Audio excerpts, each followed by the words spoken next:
Hello everyone, एक बार फिर से आप सभी का वेलकम है आपके अपने इस चैनल पे। तो जैसा कि आपकी जो काउंसलिंग की प्रोसेस है वो कई सारी यूनिवर्सिटीज़ में स्टार्ट हो चुकी है। तो आप लोगों को काउंसलिंग करवाने में कई सेक्शन ऐसे हैं जिसमें दिक्कत आ रही होगी। तो आज के इस वीडियो में हम लोग वही सारी चीज़ें क्लियर करने वाले कि जो काउंसलिंग का प्रोसेस है वो किस तरीके से चल रहा है, कौन कौन से सेक्शन है जो कि आपको किस प्रकार से फिल करना है, कौन कौन से सेक्शन में आपको ध्यान रखना है ताकि आपसे कोई गलती नहीं हो और आपके एडमिशन में कोई भी प्रॉब्लम नहीं हो।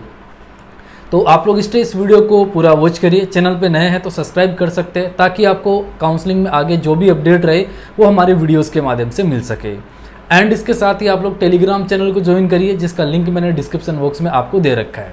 अगर आपको पर्सनली कुछ पूछना है तो इंस्टाग्राम का आईडी दिया गया है, वहाँ पर फॉलो करके आप अपना क्वेश्चन भी पूछ सकते हैं गाइस। ओके, तो देखिए हम बात करते हैं यहाँ पर कि काउंसलिंग का जो प्रोसेस है वो कितने स्टेप में चल रहा है। सबसे पहले तो मैं आपको क्लियर कर दूँ कि जो काउंसलिंग का प्रोसेस है वो मोस्टली यूनिवर्सिटीज़ में ई समर्थ जो गवर्नमेंट वाला पोर्टल है उससे हो रहा है। तो उसमें आपको एप्लीकेशन नंबर लगाना होता है एंड आपका जो डेट ऑफ बर्थ है वो लगाना होता है। उसके थ्रू आप लोग क्या कर सकते हो, डायरेक्टली जो है यहाँ पर लॉगिन कर सकते हो। बट मैं आपको स्टेप बाय स्टेप बता देता हूँ यहाँ पर किसी भी एक यूनिवर्सिटी की वेबसाइट पे चल के।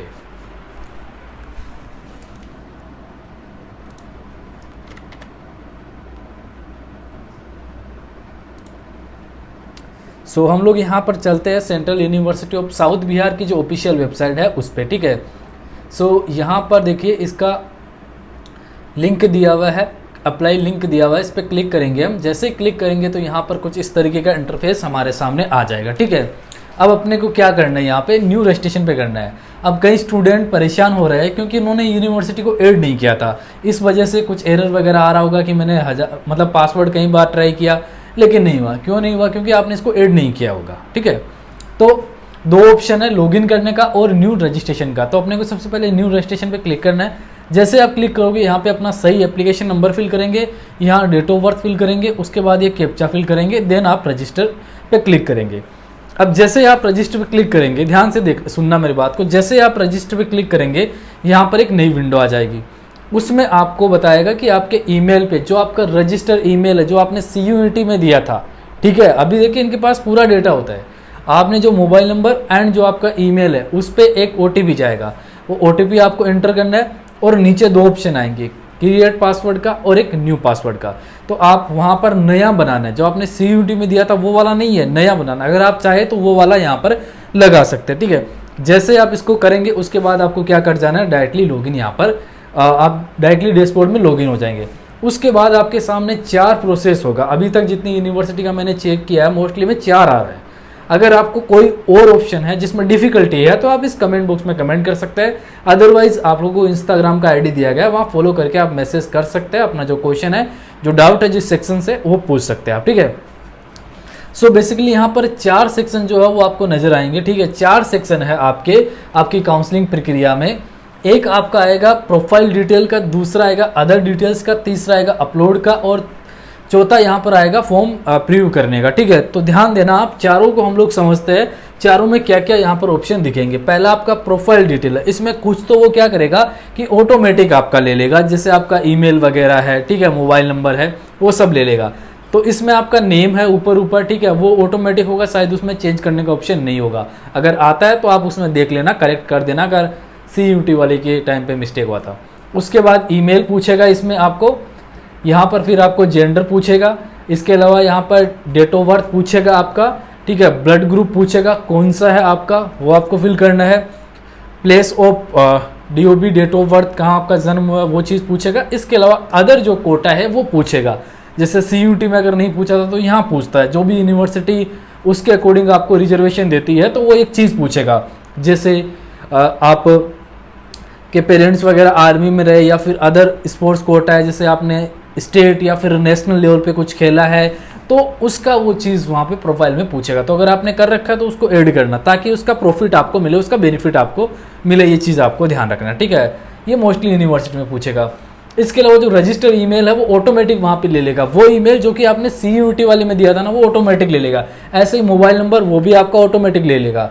इसके अलावा यहाँ पे ये पूछेगा कि आप कहाँ से है, तो नॉर्मली वहाँ लिखा रहेगा आर यू फ्रॉम इंडिया, तो आप यस कर देंगे उसमें, ठीक है।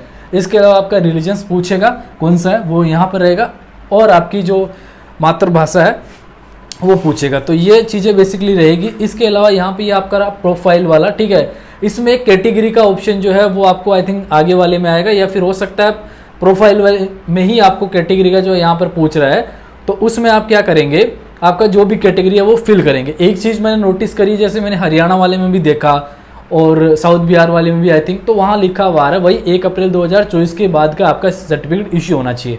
और जैसा कि मैंने आपको जब डॉक्यूमेंट वाला वीडियो बनाया था तब भी मैंने ये चीज़ आपको बोला था कि ट्राई करो 1 अप्रैल 2024 के बाद का आपका सर्टिफिकेट हो।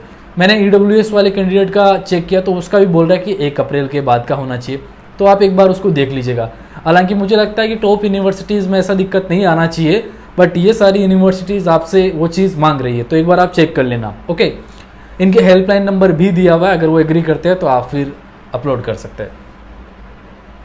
सो उसके बाद आपका अदर जो डिटेल वाला है उसमें एक तो आपका यहाँ पर इसी में जो है एक फैमिली वाला था, फैमिली डिटेल वो पूछता है आपसे। फैमिली डिटेल में जैसे फादर का क्वालिफिकेशन क्या है, मदर का क्वालिफिकेशन क्या है, आपकी फैमिली इनकम क्या है, ठीक है, वो आपको यहाँ पर देना है, ठीक है। तो ये रहेगा आपका इसी ऑप्शन में, वो मिस हो गया था।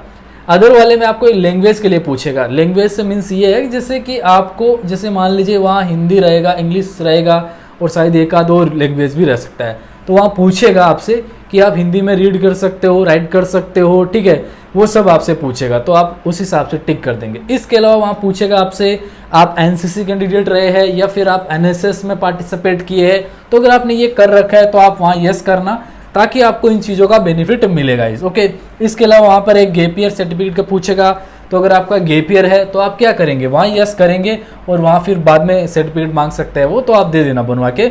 अगर गैप ईयर सर्टिफिकेट का नहीं पता है कैसे बनता है तो आप नोटरी वाले से बनवा सकते हैं। आपको बताना होता है कि आपने गैप क्यों दिया, आपने किसी कंपटीशन के लिए प्रिपेयर कर रहे थे, तैयारी कर रहे थे, तो वो सिंपली आपको उसमें नोटिफाई करना होता है।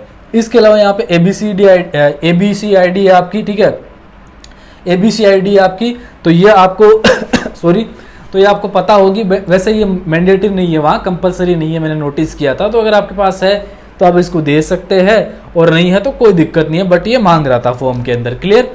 इसके अलावा यहाँ पे अपलोड डॉक्यूमेंट में फिर देखिए फोटो सिग्नेचर वो ऑटोमेटिक ले रहा है जो आपने CUET वाले में दिया था, बट अगर आप चाहते हो कि नहीं मुझे दूसरा अपलोड करना है तो वहाँ डिलीट करने का ऑप्शन भी आ रहा है। बट मेरा सजेशन आपको ये रहेगा कि अगर ऑटोमेटिक ले रहा है तो आप चेंज मत करिए उसको, वही वाला रहने दीजिए, ठीक है। इसके अलावा यहाँ पे अगर आप कैटेगरी के स्टूडेंट है, जैसे आप SC के स्टूडेंट है या फिर ST के या फिर OBC NCL के है या फिर EWS में है आप, तो वहाँ वो सर्टिफिकेट अपलोड करने के लिए आपसे बोलेगा, ठीक है। इसके अलावा अगर आप EWS में थे तो शायद इनकम सर्टिफिकेट भी वहाँ पर वो उसी टाइम मांग रहा है जिस टाइम आप काउंसलिंग करवा रहे हैं, ठीक है। EWS क्योंकि ये बनता ही इनकम के बेस पे है ना EWS, तो उसमें तो जाहिर सी बात है शायद ये आपसे मांगेंगे ही मांगेंगे, ठीक है। तो ये सारा प्रोसेस रह रहा है आपकी काउंसलिंग का। जो काउंसलिंग का प्रोसेस मैंने आपको बताया उसके अंदर ये सारा का सारा आपका यहाँ पर रहने वाला है। तो आप जो है अपना काउंसलिंग करवाइए। कुछ भी अगर आपको दिक्कत आ रहा है तो आप कमेंट बॉक्स में कमेंट करके बता सकते हैं। बाकी काउंसलिंग का जो प्रोसेस है वो कुछ इस तरीके से ही आपका यहाँ पर रहने वाला है, जैसा कि मैंने अभी आपको बताया गाइस। ओके, तो जो भी यूनिवर्सिटी का आप काउंसलिंग करवाना चाह रहे हैं उसका आप इस तरीके से काउंसलिंग करवा सकते हैं न्यू रजिस्ट्रेशन पे क्लिक करके। अभी ड्यू का आपका 25 को स्टार्ट हो जाएगा, बीच में थोड़ा सा टाइम लग सकता है, एंड JNU का भी मोस्ट प्रोबेबली इस महीने के एंड तक आपका स्टार्ट होने की पूरी संभावना है। हैदराबाद यूनिवर्सिटी का भी आपका बहुत जल्दी स्टार्ट हो जाएगा, और काफ़ी जो यूनिवर्सिटी है वो स्टार्ट कर चुकी है। कौन कौन से स्टार्ट कर चुकी है मैंने उस पर एक वीडियो ऑलरेडी बना रखा है। बाकी आप हमारे टेलीग्राम चैनल ज्वाइन कर लीजिए, वहाँ जो भी यूनिवर्सिटी अपडेट देती है आपको तुरंत मिल जाएगा। ओके, सो इस वीडियो में गाइस इतना ही। वीडियो देखने के लिए आप सभी का शुक्रिया। होपफुली वीडियो आपके लिए यूजफुल रहा होगा, तो वीडियो को ज़रूर लाइक कर दीजिए। चैनल पे नए हैं तो सब्सक्राइब कर लीजिए ताकि काउंसलिंग का हर एक अपडेट आप तक पहुँच सके। So again thank you so much.